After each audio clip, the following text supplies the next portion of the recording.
just 1 minute. Mr. Raj, you are a lawyer. I am a lawyer. You are a lawyer. I am a lawyer. Mr. Nariman is not a good lawyer. How many cases you know? I have done in Supreme Court. I have done in Supreme Court. You are a lawyer. I am a lawyer. I get. What's understand? My spine is so straight.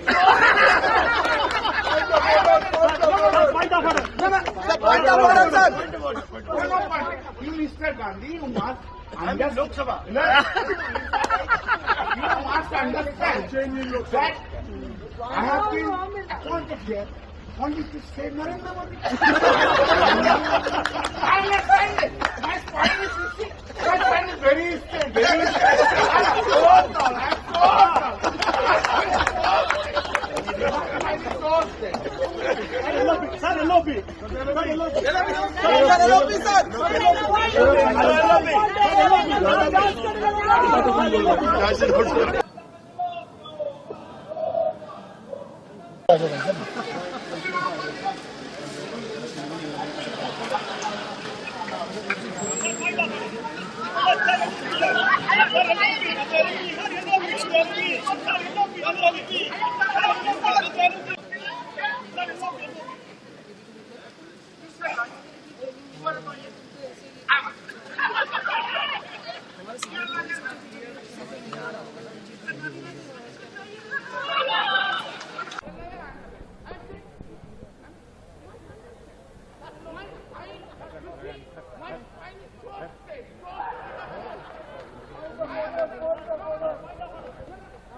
आज का दिन जम्मू कश्मीर और भारत के इतिहास में अलग दृष्टि से भी बहुत सुवर्ण अक्षरों से अंकित होने वाला है, क्योंकि आज ही सर्वोच्च अदालत की संवैधानिक खंडपीठ ने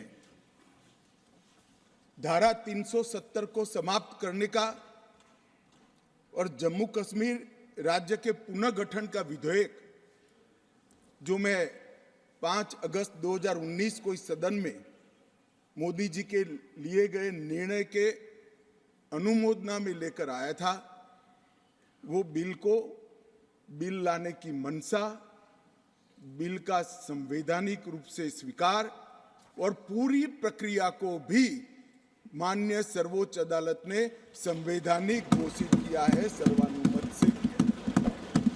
मान्यवर, बहुत सारे सवाल परसों तक उठाए गए।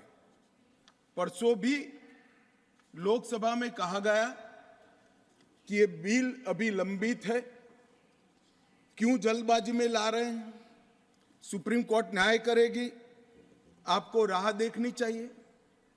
मान्यवर, ये सारे स्टैंड जो थे वो न्याय के लिए नहीं थे। नरेंद्र मोदी जी ने जो निर्णय किया था वो निर्णय को लंबित करने के लिए थे, उस इरादे से किए गए थे। मान्यवर, आज निर्णय कर लिया सुप्रीम कोर्ट ने, और ढेर सारी चीजों को जो भारतीय जनता पार्टी 1950 से बताती थी, और कांग्रेस, विपक्ष और विशेषकर कम्युनिस्ट भाइयों का हमेशा से हम पर आरोप था कि राजनीतिक बातें आप कर रहे हो, इस सारी चीजों को आज सर्वोच्च अदालत ने अमली जामा पहना दिया। न्यायालय ने माना कि जम्मू कश्मीर के पास कभी भी आंतरिक संप्रभुता नहीं थी, जो हमारा कहना था। उन्होंने कहा कि भारत के साथ ट्रीटी के कारण भारतीय संविधान के बाहर राज्य को कोई आंतरिक संप्रभुता नहीं मिलती है, इस बात को स्वीकार। मान्यवर न्यायालय ने माना कि अनुच्छेद 370 एक अस्थायी प्रावधान था, इसमें कोई शंका कुशंका नहीं है। ये संवैधानिक सत्य है कि धारा 370 अस्थायी समाधान। अब ये कुछ लोगों को पसंद नहीं आता है और जो नेहरू जी के विचारों के, नेहरू जी के कामों के बड़े प्रशंसक है और अनुयायी है, उनको भी पसंद नहीं आता है जो हम कहते हैं। मगर मैं उनको बड़ी विनम्रता से पूछना चाहता हूं, अगर धारा 370 इतनी ही न्यायिक थी, इतनी ही जरूरतमंद थी, तो इसके सामने एक ही आर्टिकल है मान्यवर जिसके सामने टेम्पररी शब्द का उपयोग किया गया, वो स्वयं नेहरू जी ने क्यों किया होगा? जो लोग कहते हैं कि धारा 370 परमानेंट है, वो संविधान सभा की मंशा का अपमान कर रहे हैं, संविधान का अपमान कर रहे हैं। मान्यवर आज सुप्रीम कोर्ट ने कह दिया है कि इसका मतलब यह है, ये जो कहा धारा 370 अस्थायी प्रावधान था, इसका मतलब यह है कि ये दावा याचिकाकर्ता का 370 को कभी हटाया ही नहीं जा सकता। वो दावा सिरे से सुप्रीम कोर्ट ने खारिज कर दिया है कि संविधान को और देश के संसद के सदनों को पूरा अधिकार है धारा 370 हटाने। पूर्व में जम्मू में सिर्फ 37 सीट थी, 37 सीट थी। अब नए डिलिमिटेशन कमीशन ने 37 से बढ़ाकर 43 सीट जम्मू क्षेत्र में बनाने का कहा। मान्यवर कश्मीर में 46 सीट थी, 46 सीटें थी, अब 46 की जगह 47 सीटें, 47 सीटें बनाने का कहा। इस तरह से जम्मू और कश्मीर दोनों को मिलाकर 83 सीटें थी, लद्दाख की सीटें निकाल दी है क्योंकि वहां यूटी बन चुकी। 83 सीटें थी, उसकी जगह 90 सीटें अब डिलिमिटेशन कमीशन ने करी है, जिसको भारत सरकार ने माना है। और पाक ऑक्यूपाई कश्मीर की 24 सीटों को आरक्षित रखा गया है, क्योंकि हम अभी भी मानते हैं, कोई जिसको जो बोलना है वो बोले।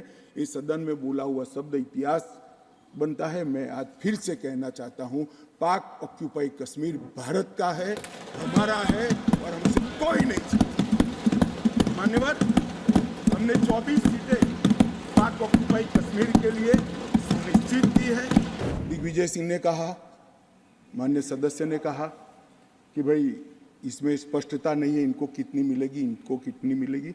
मैं फॉर इंफॉर्मेशन दिग्विजय सिंह को कहना चाहता हूं, ये इन प्रिंसिपल बिल है। ट्राइबल डिपार्टमेंट और ओबीसी डिपार्टमेंट से अलग से इसके बिल आएंगे, जिसमें इसके रिजर्वेशन की सीटों की और चिन्हित करने की व्यवस्था होगी। वो एक अलग प्रक्रिया है, मगर ये स्पष्टता से कर देते। मैं दिग्विजय सिंह को बहुत अच्छे तरीके से जानता हूँ सर। जब भी वो हंसकर बोलते हैं तब बहुत समाज के अंदर डिस्टर्बेंस होता है। बड़ा रिकॉर्ड है उनका, मैं रिकॉर्ड को जानता हूँ। आज भी हंसकर बोले, मैंने बोला क्या निहितार्थ है। फिर मैंने ध्यान से उनकी चीज को याद कर सोचा तो मुझे मालूम पड़ा कि इन्होंने कहा कि भाई किसी का छीनकर तो नहीं लगूं। ये गुर्जर और बकरवाल को लड़ाना चाहते हैं, गुर्जर और बकरवाल को लड़ाना चाहते हैं। मैं